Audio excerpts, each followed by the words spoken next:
जी sir. तो आज फिर से हम एक और बात करने वाले हैं, एक और बाइंग सेटअप के बारे में। इससे पहले हमने बात की थी एक एमएससीडी और वीवेप के थ्रू हम किस तरह एक ट्रेड आइडेंटिफाई कर सकते हैं। आज हम बात करने वाले हैं मूविंग एवरेजेस की थ्रू हम किस तरह ट्रेड को एक आइडेंटिफाई कर सकते हैं। हमें सिंपल दो मूविंग एवरेज का इस्तेमाल करना है और हम एक इंट्राडे ट्रेड अच्छे से आइडेंटिफाई करके एक ट्रेड ले सकते हैं। इसी के अंदर हम अपना रिस्क मैनेज भी कर सकते हैं और इसी में ही हम अपनी ट्रेड भी मैनेज कर सकते हैं, अपनी क्वांटिटी मैनेज कर सकते हैं, सब कुछ मैनेजमेंट हम कर सकते हैं।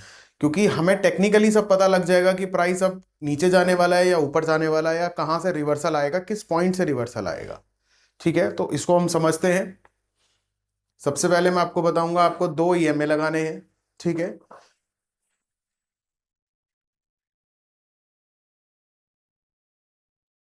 जी। तो एक बार समझ लेते हैं मूविंग एवरेज इसके बारे में। मैं एक बार थ्योरी दिखा देता हूं पहले मूविंग एवरेज की आपको।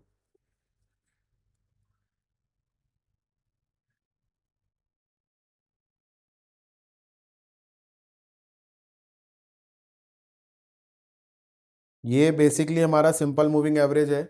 मूविंग एवरेज होता क्या है, जो कि प्रीवियस कैंडल्स की जितनी भी वेटेज आती है मूवमेंट की, मान के चलो अगर मैं आपको एक रेंज दे देता हूं। मान लो मैंने आपको 9 लेंथ दे दी। कितनी लेंथ दी है? 9। यानी कि प्रीवियस 9 कैंडल्स की जो भी प्राइस की कैलकुलेशन होगी, मानो यहां पर मैं इस तरह ये 9 कैंडल्स मैंने बना दी। अब ये टोटल 9 कैंडल्स का नीचे से लेकर ऊपर तक, यहां पर 100 से लेकर 200 तक अगर प्राइस चला गया तो इसकी एक एवरेज आएगी। वो एवरेज लाइन आपको कहां दिखेगी? लगभग यहां। एवरेज कितने पे आ जाएगा इसका? आप समझ में आया एवरेज लाइन क्या होता है? मूविंग एवरेज का सिर्फ इतना काम होता है कि वो एक आपको एवरेज प्राइस दे देता है कि प्रीवियस इतनी कैंडल्स की जो एवरेज आ रही है वो ये है। तो अगर मैं यहां पर 9 कैंडल्स का लूंगा तो वो 9 कैंडल्स को काउंट करेगा। मैं यहां पर अगर 30 कैंडल्स लूंगा तो वो 30 को काउंट करेगा। इसी तरह हम इसको इस्तेमाल करने वाले हैं यहां पर।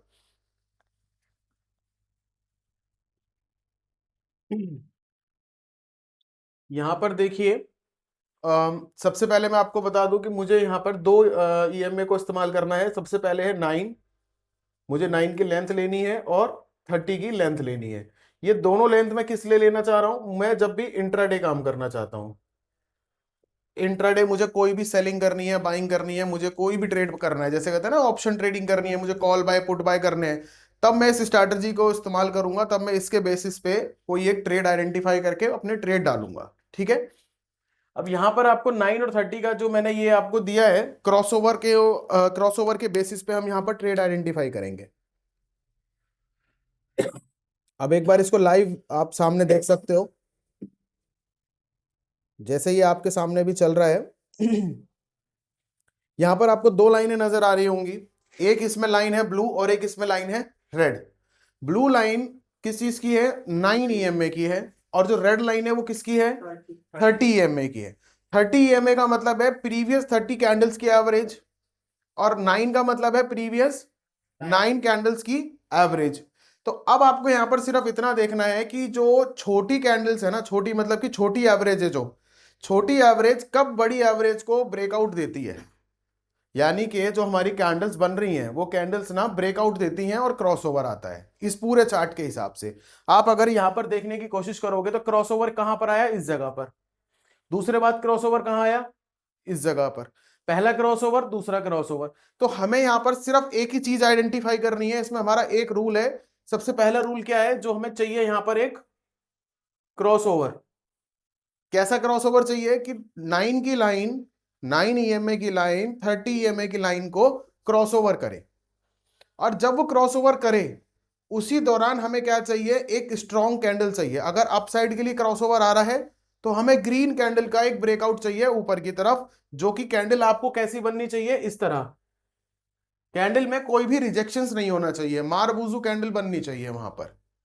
ठीक है। अगर मारबूजू कैंडल वहां बनती है और इस तरह प्राइस ऊपर जाने की कोशिश करता है, तब हम यहां पर एक बाय साइड की पोजीशन बना सकते हैं। अब हम एसएल कहां रखेंगे? अपना स्टॉप लॉस हम किस तरह मेंटेन करेंगे? यहां पे हमारा जो भी स्टॉप लॉस होगा वो होगा जो भी कैंडल क्रॉसओवर के बाद में स्ट्रांग होगी या क्रॉसओवर के ऊपर ही स्ट्रांग कैंडल बनी होगी, उस कैंडल के लो का स्टॉप लॉस होगा। और हमारी जो एंट्री बनेगी उसी कैंडल के ऊपर बन जाएगी। देखो जैसे यहां पर क्रॉसओवर आया, ये स्ट्रॉन्ग कैंडल थी, यहां पे मैंने ट्रेड डालना है और मैं स्टॉप लॉस क्या रखूंगा अपना, इसके ऊपर का।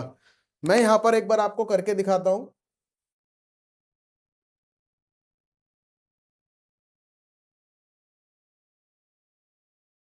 देखिए अब यही था क्रॉसओवर, इस जगह पे आया हुआ है। मैं यहां पर अपनी डाउन साइड की पोजीशन बनाऊंगा, शॉर्ट पोजीशन, ये रहा मेरा यहां पर ट्रेड और ये था मेरा स्टॉप लॉस। कितने पॉइंट का मेरा स्टॉप लॉस आ रहा है यहां पर, वो एक कैंडल का एडजस्टमेंट चलता है, क्योंकि पहले क्रॉसओवर आ जाएगा या फिर वो पहले एक स्ट्रॉन्ग ग्रीन रेड या ग्रीन कैंडल दे सकता है। तो यहां पर मेरा 30 पॉइंट्स का एसएल आ रहा है, तो मैं यहां पर टारगेट कितना रख सकता हूं, 60 पॉइंट का, क्योंकि हम ना एक डिसेंट हमारा रेशो होता है जो कि 1:2 होता है। ये यूजुअली मार्केट में आपको बहुत इजीली मिल जाता है। अब यहाँ पर 1:2 हमारा जो रेशो था, ये टारगेट था, ये हमें मिल चुका है। अब मैं दोबारा अगर वही चीज देखूं तो अभी क्रॉसओवर नहीं आया, उसी उसी जो रेड लाइन है, रेड लाइन के प्राइस अभी भी नीचे ही कंटिन्यूशन में चल रहा है। देखो लोग यहाँ पर क्या करते हैं, पोजीशन को अपनी ना ट्रेल करते हैं। ट्रेलिंग एसएल मालूम है आपको? Yes sir. ट्रेलिंग एसएल मतलब कि आपकी जो भी पोजीशन चल रही है, आपने पहले एसएल कहाँ रखा हुआ था, जो भी वो कैंडल दे रखी थी, कैंडल ने यहाँ दिया हुआ था एसएल, उसके बाद आप अपने एसएल को ट्रेल करते जाओगे, आगे एक्सटेंड कर दोगे। कहाँ एक्सटेंड करोगे, मानो जैसे यहाँ पर आपका एसएल था पहले, अब आप अपने एसएल को क्या करोगे, कॉस्ट टू कॉस्ट रख लोगे, नीचे आ जाएगा। तो फिर जब भी प्राइस और नीचे आएगा तो फिर आप अपना एसएल इस स्विंग पे रख लोगे। आप समझ गए? इस तरीके से आप अपने एसएल को नीचे तक ट्रेल करते जाओगे। कब तक? जब तक रेड लाइन के ऊपर प्राइस नहीं निकल जाता, क्योंकि रेड लाइन टूटेगी तो इसका मतलब क्या होगा, क्रॉसओवर आएगा। फिर क्रॉसओवर ऊपर आ गया तो समझो कहां की ट्रेड बन गई, ऊपर की ट्रेड बन गई। इसमें क्या होता है, हम इस सेटअप के बेसिस से एक लॉन्ग ट्रेड को हम यहां पर आइडेंटिफाई कर सकते हैं, उसको होल्ड कर सकते हैं, एक बड़ा टारगेट अचीव कर सकते हैं हम इसके बेसिस पे। जब तक ऊपर की साइड क्रॉसओवर नहीं आएगा तब तक हमें इस ट्रेड में बने रहना है, डाउन साइड के लिए निकलना नहीं है। निकलेंगे हम कब, जब यहां पर एक हमारे को ब्रेकआउट आ जाएगा रेड कैंडल का और क्रॉसओवर आ जाएगा अप साइड का। क्लियर हुआ ये चीज अभी? और इजी से समझना है या कोई डाउट है पूछिए। क्योंकि यहां पर मेन चीज हमें क्या देखना है, सबसे पहला रूल है क्रॉसओवर। ठीक है, क्रॉसओवर अगर आ जाता है, क्रॉसओवर ऊपर आ रहा है या नीचे आ रहा है, क्रॉसओवर का मतलब क्या होता है कि रेड लाइन को क्रॉस करे ब्लू लाइन। अगर ये जैसे इसमें ब्लू ऊपर से आ रही है, अगर रेड ऊपर से आ रही है तो भी कोई दिक्कत नहीं है, तो क्रॉसओवर है ना, वो तो कहीं से भी हो। हाँ, कोई भी कलर करे। हाँ, कहने का मतलब है कलर से मैटर नहीं करता है, मैटर करता है कि उसकी लेंथ। लेंथ हमने यहाँ पर रेड कलर की जो लाइन है उसकी लेंथ हमने 30 रखी है, यानी कि जो भी बड़ी लेंथ है ना, बड़ी लेंथ अगर ब्रेकआउट कर रही है, बड़ी लेंथ का कैंडल ब्रेकआउट करती है, इसका मतलब वो बड़ी मूवमेंट देने को तैयार है। और बड़ी मूवमेंट भी इतनी बड़ी नहीं, छोटी ही आएगी इंट्राडे के हिसाब से, क्योंकि जो लेंथ है ना ये हमने कैलकुलेट की हुई है ट्रेड के हिसाब से। अगर मुझे इंट्राडे ट्रेड लेना है, मुश्किल से 30-40 पॉइंट 50 पॉइंट लेने हैं, तो मैं इंट्राडे काम कर रहा हूं। अगर मैं एक बड़ा टारगेट सोचता हूं कि मुझे 100 150 200 पॉइंट चाहिए, तो मेरे को यहां पर अपना स्विंग ट्रेड के हिसाब से मुझे इसको बदलना पड़ेगा। किसको बदलना पड़ेगा, यहां पर मैं 30 की जगह करूंगा 50, और मैं 50 की जगह 9 की जगह करूंगा इसको 20। उसके लिए स्विंग के लिए, ये स्विंग्स के लिए होगा। जैसे आप कोई स्टॉक्स में काम करना चाहते हो तो स्टॉक्स में इसको इस तरह कर सकते हो। ये नोट्स में अपने लिख लो, ये वाला हमने इंट्राडे के लिए किया था, और जो मैं दूसरा करूंगा 20 लेंथ का और 50 लेंथ का, ये मैं किस लिए कर रहा हूं, स्विंग ट्रेड के लिए। कि मुझे जब भी कोई स्विंग ट्रेड करना हो, स्विंग का मतलब क्या होता है, एक हफ्ते की कोई भी ट्रेड। मुझे अगर एक हफ्ते की ट्रेड डालनी है तो मैं इसको किस लेंथ पे रखूंगा, 20 एंड 50। तो यहाँ पर ब्रेकआउट जब भी 50 का आएगा तो मेरे को समझ आ जाएगा कि अब एक अच्छी मूवमेंट मुझे मिलने वाली है। इसमें कोई पूछना हो, कोई डाउट? स्विंग के लिए 1 आवर का है ना? हाँ जी सर, उसके लिए 1 आवर है। अभी क्लियर है?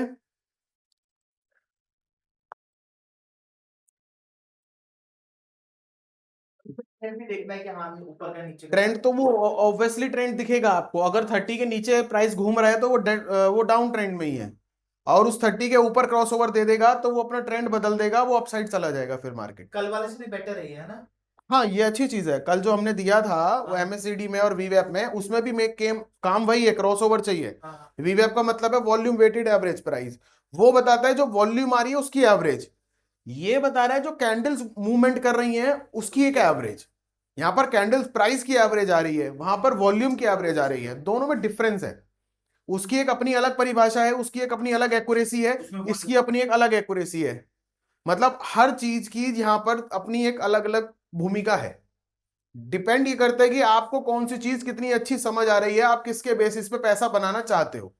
क्योंकि आप कभी भी ये मत सोचना कि मैं सभी चीज सीख लूंगा या सभी के बेसिस पे पैसा बनेगा। आप कंफ्यूज ही हो जाओगे, कुछ नहीं मिलेगा हाथ में। आपको किसी भी एक चीज पे मास्टरी करनी पड़ेगी। आप अगर इसी को पकड़ लेते हो और इसी को पकड़ के ट्रेड करते जाओ, मैं कहता हूं इसका रेशो बहुत अच्छा है, प्रॉफिटेबल यानी कि प्रॉफिट और प्रोबेबिलिटी बहुत अच्छी है। बस फोकस आपको किस पे करना है, 80%, जो मैं आपको फर्स्ट डे से समझा रहा हूं कि 80% यहां पर माइंडसेट इमोशनल साइकोलॉजी है। अगर इसको कंट्रोल कर लोगे तो ट्रेड किसी भी सेटअप से लोगे, लॉस में नहीं जाओगे। क्योंकि हमें क्या आता है ना, एक फियर आता है अंदर से ट्रेड डालते वक्त कि भाई डालें नहीं डालें, गया नहीं गया, हमारे फेवर में हुआ होगा क्या। सिंपल सा मैंने ना बिल्कुल फ्रीली माइंड आपको बताया हुआ, ट्रेड डाला करो, जैसे ही बनाना ट्रेड डाल दो। दो ही चीज मिलती है, प्रॉफिट या लॉस, तीसरी चीज नहीं मिलती कभी भी। लॉस लेना है कितना लेना है तुम्हारे माइंड को ऑलरेडी पता होना चाहिए, प्रॉफिट लेना है कितना लेना है आपको पता होना चाहिए। इसके अलावा तो कुछ नहीं मिलेगा। अब आप सोचोगे जी मैं 10,000 का कैपिटल लेकर आया हूं और मैं 5,000 तक का लॉस देखूंगा, तो वो तो कोई नेसेसरी बात है नहीं, वो तो लॉजिक नहीं है उस चीज का। क्योंकि आपको अपने कैपिटल के हिसाब से उतना लॉस लेना है ना कि नेक्स्ट डे ट्रेड लो तो वही कॉन्फिडेंस बिल्ड रहे। अगर आपने कॉन्फिडेंस ही लूज कर दिया इस मार्केट में तो फिर आप कभी सस्टेन नहीं कर पाओगे, कभी ग्रो नहीं हो सकते हो। क्योंकि यहाँ पे मेन रोल कॉन्फिडेंस का है आपके, वो जरूरी है। जितना आप अपना कॉन्फिडेंस बिल्ड करोगे उतना ही अपनी ग्रो करोगे आप।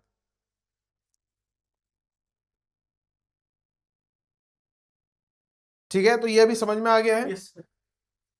ठीक है।